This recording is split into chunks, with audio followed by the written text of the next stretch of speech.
নবদ্বীপে তৃণমূল কর্মী সমর্থকদের জমি রাতের অন্ধকারে দখলের অভিযোগের তীর তৃণমূলের একাংশের বিরুদ্ধে, কটাক্ষ বিজেপির। লোকসভা নির্বাচনের পর রাজ্যে দলের ভাবমূর্তি পুনরায় মানুষের মনে ফিরিয়ে আনতে ও সরকারের বিরুদ্ধে ওঠা অভিযোগকে মিথ্যে প্রমাণ করতে মমতা বন্দ্যোপাধ্যায় ইতিমধ্যে নিয়েছেন একাধিক পদক্ষেপ। বিভিন্ন মিটিংয়ে দলের নেতা মন্ত্রী থেকে প্রশাসনিক আধিকারিক সকলকেই তুলোধুলো করতে শোনা গেছে মমতা বন্দ্যোপাধ্যায়কে। পাশাপাশি রাজ্যে জলাশয় ভরাট ও জমি দখলের বিষয়েও কড়া হুঁশিয়ারি দিতেও দেখা গেছে মমতা বন্দ্যোপাধ্যায়কে দলের নেতা মন্ত্রী থেকে পুলিশ প্রশাসন সহ বিভিন্ন আধিকারিকদের।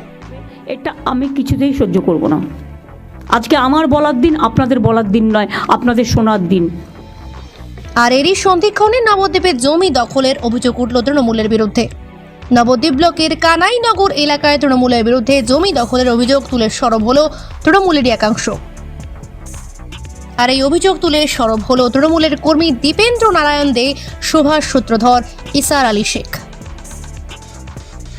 দীপেন্দ্র নারায়ণ দে জানান, নবদ্বীপের এক ব্যবসায়ী থেকে আমরা জমিটি কিনি, বর্তমানে আমাদের দখলই আছে। পাশাপাশি তিনি আরও জানান, এই জায়গাটি নিয়ে জমির মূল মালিকের সাথে আমাদের সাময়িক বিবাদ হয়, যার ফলে এই জমিটিতে 144 ধারা জারি করা হয় ও বর্তমানে এই জমিটি 144 ধারা জারি আছে।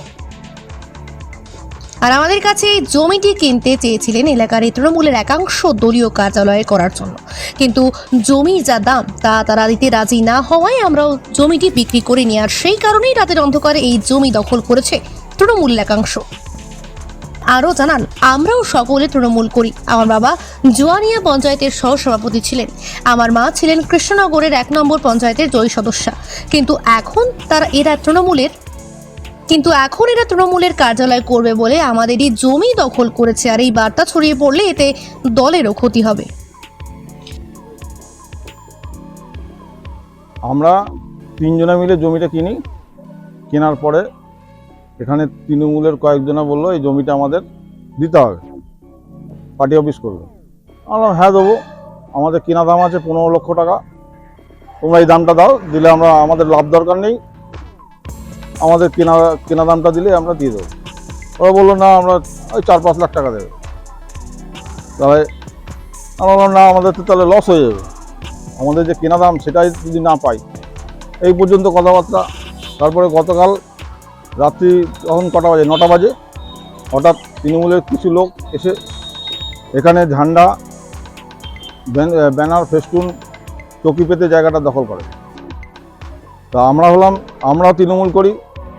আমার বাবা দীর্ঘদিন তৃণমূলের জন্মলগ্ন থেকে জোয়ানিয়া পঞ্চায়েতের সভাপতি ছিলেন, বাবা উপপ্রধানও ছিলেন, মা গত টার্মসের কৃষ্ণনগর 1 ব্লকের সদস্য ছিলেন, ইলেক্টেড সদস্য। আমরা তৃণমূল করি। আমরা মমতা দিদির আদর্শে আদর্শিত। আমরা মমতা দিদিকে দেখেই আমরা তৃণমূল করি। তাই কোন তৃণমূল আমরা জানি না, এরা জোরজবস্তি করে, তৃণমূলের আদর্শ এটা নয়, জোরজবস্তি করে এই জমি দখল করছে। আমরা চাইছি আমাদের জমিটা ওরা ছেড়ে দিক। আমরা তো তৃণমূল করি। হ্যাঁ, আমরা প্রশাসনকে দাঁড়িয়েছি।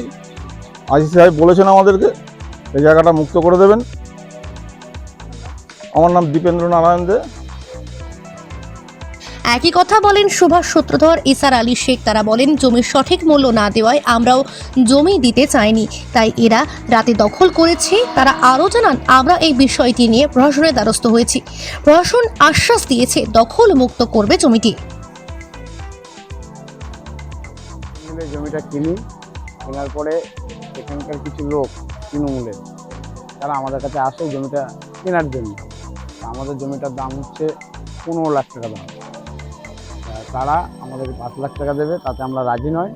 না রাজি হওয়ার ফলে তারা এখানে পার্টি অফিসের ব্যানার লাগিয়ে দখল করে রেখেছে। তা আমরা এই পরিস্থিতিতে পুলিশের থানার দ্বারস্থ হই। থানা থেকে বলেছে যে আপনারা ইয়ে করেন, আমরা ব্যবস্থা নিচ্ছি আর কি। কখন দখল করে? এটা কালকে রাতে, গতকাল রাতে। আমার নাম সুভাষ সূত্রধর, আমার বাড়ি ভালুকা। আমি বটতলায় 30 বছর ধরে বিজনেস করছি। আমি বটতলায় একটা জায়গা নিয়েছি আমরা 4 জন মিলে। এই জায়গাটার উপরে টিএমসির কিছু ছেলে এসে আমাকে বলে জায়গাটা বিক্রি করবে। আমি বললাম হ্যাঁ। বললো কত দাম? আমি বললাম 15 লক্ষ টাকা দাম। বললো জায়গাটা আমরা 5 লক্ষ টাকা দিচ্ছি, জায়গাটা আমাদের দিয়ে দাও। তো আমি তখন বললাম আমি তো আর লস করে জায়গাটা দেবো না। তো তারপর ওরা এসে জবরদস্তি দখল করে। দখল করার পর বর্তমানে এই অবস্থায় রয়েছে। আমরা প্রশাসনের কাছে গেছিলাম, প্রশাসন আশ্বাস দিয়েছে যে আমরা এর ব্যবস্থাটা নেব। ওই অপেক্ষায় আমরা রয়েছি। কবে দখল করে? দখল করেছে কালকে রাতে, গতকাল রাতে। আপনার নাম? আমার নাম ইসরাফিল শেখ। 144 ধারা থাকাকালীন তৃণমূল কর্মীদের জমি তৃণমূলের দখল করার ঘটনাকে তীব্র কটাক্ষ করতে ছাড়েনি বিজেপি। এটা বলা বলির বলতে তৃণমূল কংগ্রেস করছে আর পার্টি অফিস দখল করবে না, নতুন জায়গা দখল করবে না, সেটা তো হতে পারে না। এই জিনিস চলছে, সারা বাংলা জুড়ে চলছে, আমাদের এখানেও তার ব্যতিক্রম কিছু নয়, এইভাবে চলছে। তৃণমূল কংগ্রেস করে বলেই তো তারা আজকে লাভবান হচ্ছে, পার্টি অফিস দখল করছে, লোকের জমি দখল করছে। এখন তৃণমূলের জায়গা দখল করছে, এখানে আমাদের বক্তব্য কী থাকতে পারে? এইভাবেই চলবে, এইভাবেই থাকতে হবে। এই রাজ্যে থাকতে গেলে এরকমভাবেই চলতে হবে আমাদের। সেক্ষেত্রে এর আগে বিরোধীরা বিভিন্ন সময় অভিযোগ করেছে যে বিরোধীদের জায়গা বা সাধারণ মানুষের জায়গা দখল করছে তৃণমূল, কিন্তু এক্ষেত্রে দেখা যাচ্ছে নিজেদের কর্মী সমর্থকদের জায়গায় দখল করছে। হ্যাঁ, এর আগে আমরা দেখছি, আমরা এখনও দেখছি, ভোট পরবর্তীকালে সারা পশ্চিমবঙ্গ জুড়ে বিজেপি কর্মীদের জায়গা দখল করে নেওয়া হচ্ছে, বিভিন্ন পার্টি অফিস তাদের ভেঙে দেওয়া হচ্ছে, আর এরা নতুন করে তৃণমূল কংগ্রেসেরই জায়গা তারা দখল করছে। এই জিনিস এই সরকার যতদিন থাকবে এইভাবে চলতেই থাকবে।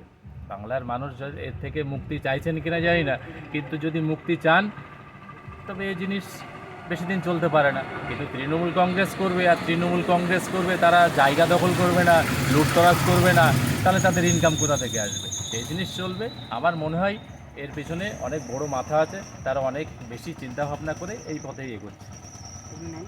আমার নাম প্রলয় ঘোষ, আমি নবদ্বীপ বিধানসভা মণ্ডল 3-এর সাধারণ সম্পাদক।